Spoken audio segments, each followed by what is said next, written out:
We are on step 3 of drawing our symbolic images, so we are ready to cut them out. If you cut yours out, or I'm sorry, you drew yours all on one sheet of paper, I find that it's really helpful to just kind of cut each drawing out from the paper separately and kind of cut them one at a time from a smaller sheet of paper than if you're cutting this whole paper together. When you're cutting it out, try to leave a little bit of a white border like that, because oftentimes a lot of these drawings have some really tight corners, and if you're trying to cut a tight corner, it can get really tricky, and sometimes you can just kind of accidentally cut through your drawing when you don't need to. Alright, so as I'm cutting around this, notice that I am turning my paper as I cut so that it's so that I have like kind of an easier angle to go around. Because my drawing is full of curved leaves, I want my line, my cutting line, to match that curved line. I don't want to have very like angular lines like that where I'm just cutting like that. That doesn't look good. I want it to be curved to match my drawing. Cutting around, making sure my fingers are way out of the way on the back. And just like that, I have my leaf cut out with a nice border. It almost looks like a sticker right now. I really like it. All right, so that's ready to go. I can kind of place it on there and kind of figure out, ooh, where would that go? Maybe down here, up here, wherever you want. Okay, so let's cut out a few more. I'm gonna cut out my knife and fork. And I'm actually, yeah, I'm gonna keep those together. I'm gonna keep them together, but I could separate them if I want. We'll see. Cut a border.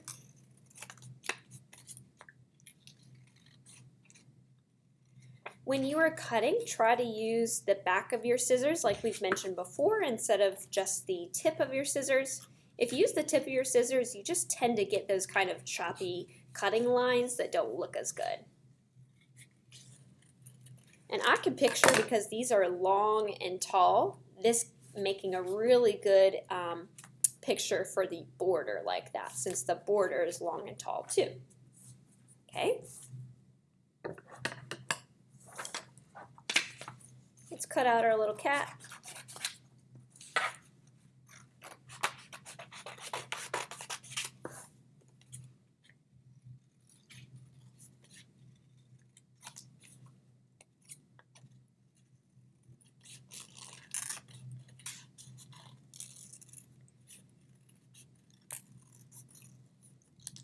Okay. Artist palette. Pretty easy, just an oval. And I meant to mention that when you are drawing your images, if you're not sure how to draw something, literally Google is your friend. Just Google it. You can Google a picture of whatever you're trying to draw and then draw from that. Okay, I'm going to leave those since it seems like I already have 4. Maybe I'll do those later. So I'm going to bring this out because I'm ready to kind of figure out how I want to arrange it. All right. So I'm getting ready to glue it down, and I want to figure out the best orientation. So again, like I said, this looks like it fits on the border pretty well, so I might be doing that. Okay. All right. You want to grab a scrap piece of paper to be your gluing station. Put up your glue stick like that and just start gluing your edges. Okay. This might be a little bit wider, so I probably should have not put glue right there, but that's okay. I can kind of wipe it off. All right, so I'm going to set this down just like this. I like that. All right. pretty nice. And I am okay with it kind of sticking off the edge of my border. That's going to be okay because like this one, when you have it kind of sticking off the edge, it kind of makes your artwork come alive, and we want that. All right, this one looks like it can kind of curve around a corner, maybe even overlap a little bit onto my opening. So I'm going to put glue right there. But I also know it's going to go off the side right here. So I am not going to put glue underneath these two leaves because they will be out in the open. Make sure you glue your edges really nice. Put one finger on your paper as you glue it so that it doesn't slip away. Let's glue this. Okay. Let's glue that down. Nice. If when you glue down you see that something is flopping up that was supposed to be glued to the edge, you can always just kind of peel it up, put some more glue down, and press it again. I like to always kind of flip my paper over and kind of press from the back side so that the paper really just likes to stick. Okay, so far so good. Where do I want this one? I think I want it kind of losing a lot of my border, so I don't want to totally cover it up, but I think I might want it coming off the top, so let's do that. Maybe about half of it should be glued. So again, when you have things coming off your shadow box, you don't want to put glue across the whole back because then it would be gluey on the part that would be sticking off. Okay. You know, it looks like this cat might cover up too much, so I might just take my cat and put her on the back.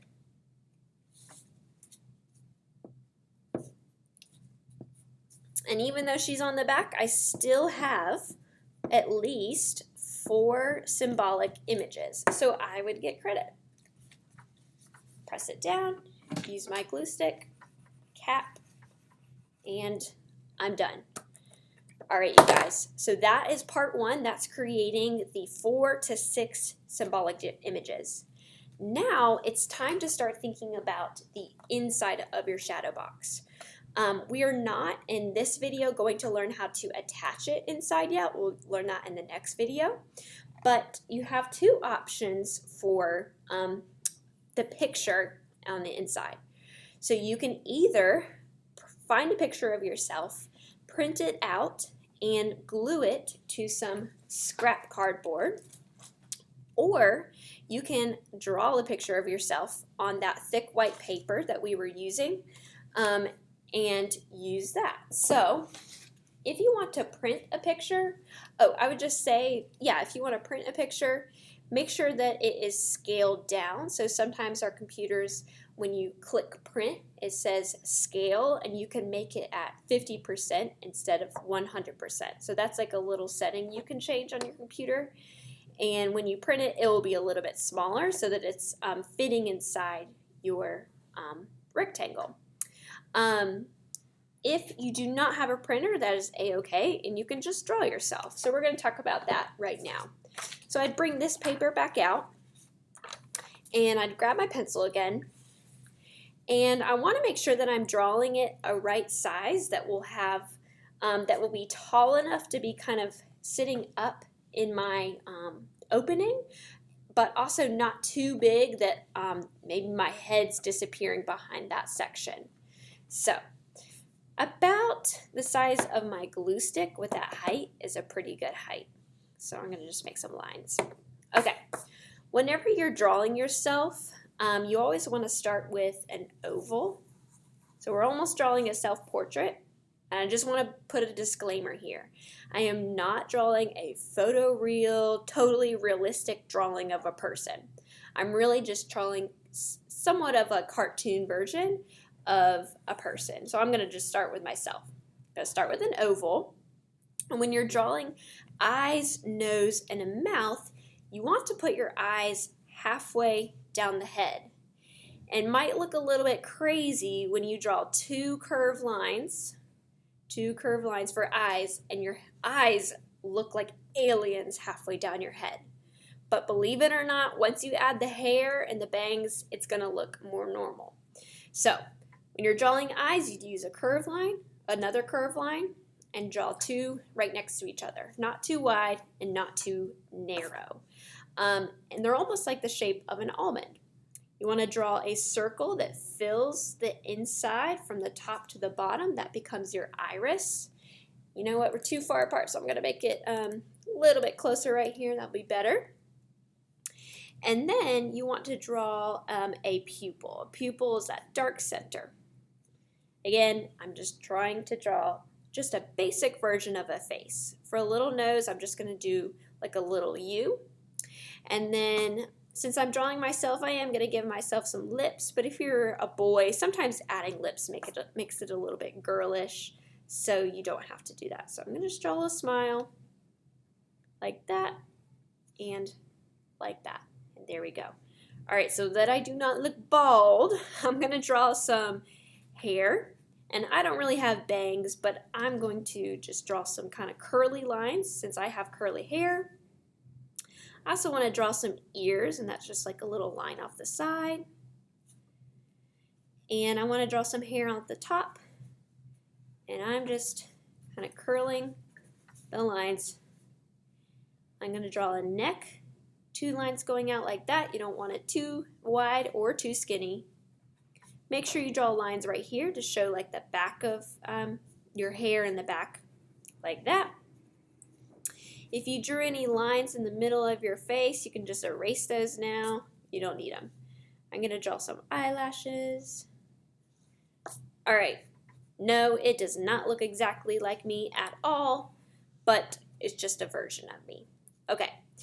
Oh, I'm missing eyebrows. That's why I'm looking scary. When you're drawing eyebrows, just make sure they kind of curl a little bit or curve a little bit over your eyes. Okay, now I'm just going to draw a simple shirt for the rest of my body. Draw a curved line kind of for the neck of the shirt. And then I'm just going to draw some lines that kind of go out like that. And my shirt, you know what, I'm going to make it a dress because that's just simple, simple. All right. My arms are going to just go off the side. All right, let's see how that works. Did I get the size right?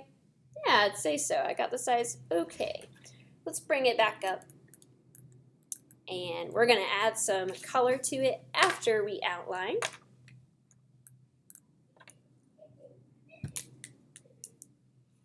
So I'm going to outline my face first.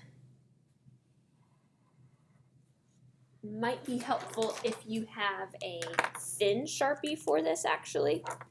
So I'm going to try to use that.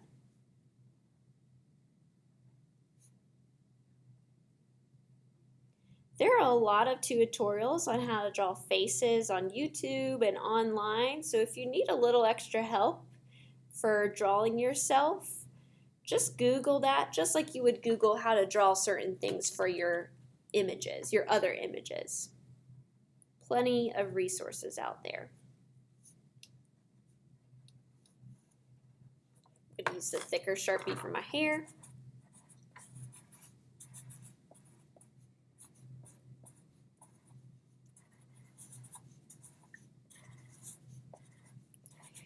If you are a boy and you are drawing yourself, I would just use shorter hair. Or, I mean, if you have longer hair in your boy, that's cool too. But probably just shorter hair, maybe something that's like this. Like that, sort of. Okay. All right. Let's draw that.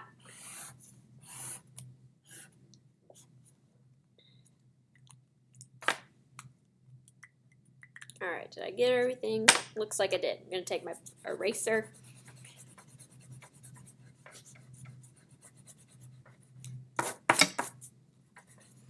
And the reason we are drawing ourselves is because this shadow box is all about us and what helps us persevere and what makes us happy.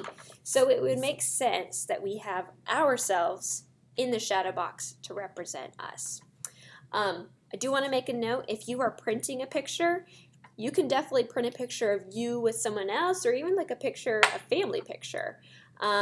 It's kind of like you plus anyone else who's important to you. So that's your choice. Okay. For the skin tone, I'm going to use brown very, very, very lightly. I have pretty light skin, so I'm going to just use that.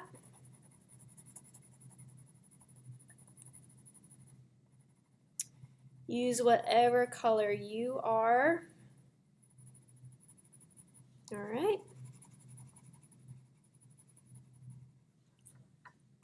My eyes are hazel, so I'm going to use some green plus a little bit of brown. And my hair is brown, so I'm going to color that.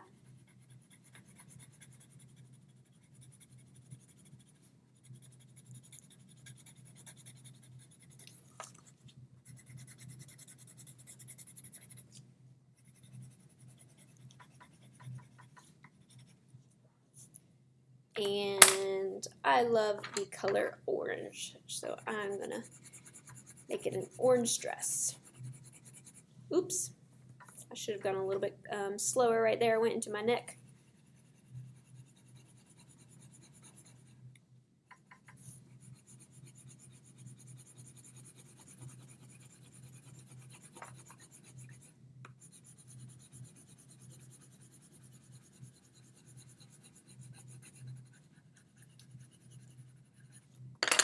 Okay, let's test this out. All right, so I'm plenty big enough for the opening. I'm not drawing legs because you wouldn't see them anyway.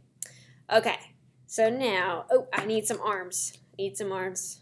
Can't be armless. Okay, let's draw those.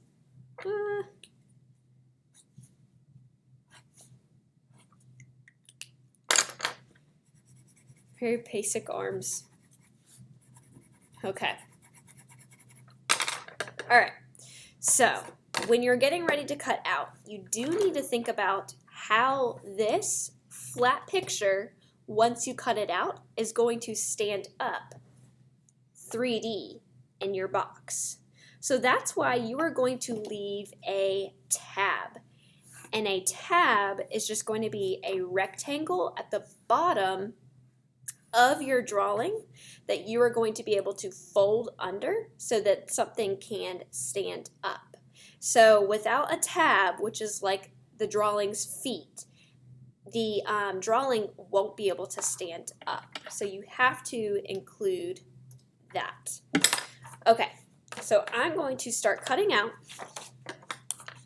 Again, using my technique where I'm just kind of cutting the single picture out, and I'm gonna go around my leaf, cut around my tab. I just drew a little rectangle, cut around my head,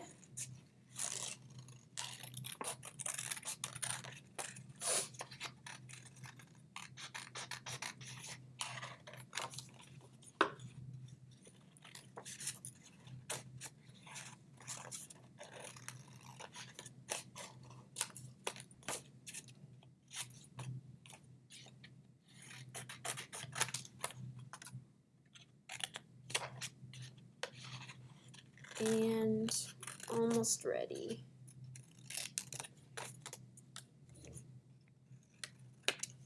Okay, this is what I got so far. Let's see. If I kind of fold these tabs in so that my box is just kind of standing up, I can see how this would work. So I'm really glad I included this tab because I need it to fold it down, and that is what I'm going to be putting tape on to sit on the bottom of my shadow box. So now you can kind of see that it could stand up. Okay, so that's ready to go. Last note before our next video is if you print a picture of yourself, you're going to be printing on thin computer paper. Thin computer paper, even with the tab, doesn't always like to kind of stand up. It's a little bit weak. It likes to flop down.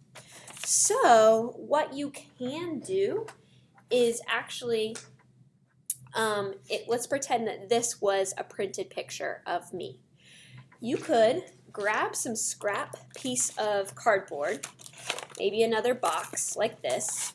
I just had this on hand. And you could glue the back of your printed out picture to the cardboard like this, then cut around your cardboard and use a tab on your cardboard to put in your shadow box. So basically, why would you do that? Because if you print your picture of yourself instead of drawing yourself, you're going to be printing on thin paper, which is not as strong and might fall over even if you have a tab. So you want to glue that paper to the cardboard, to some spare cardboard, so that it's a little bit stronger and will stand up better. Okay, all right, you guys, we are ready to put this all together.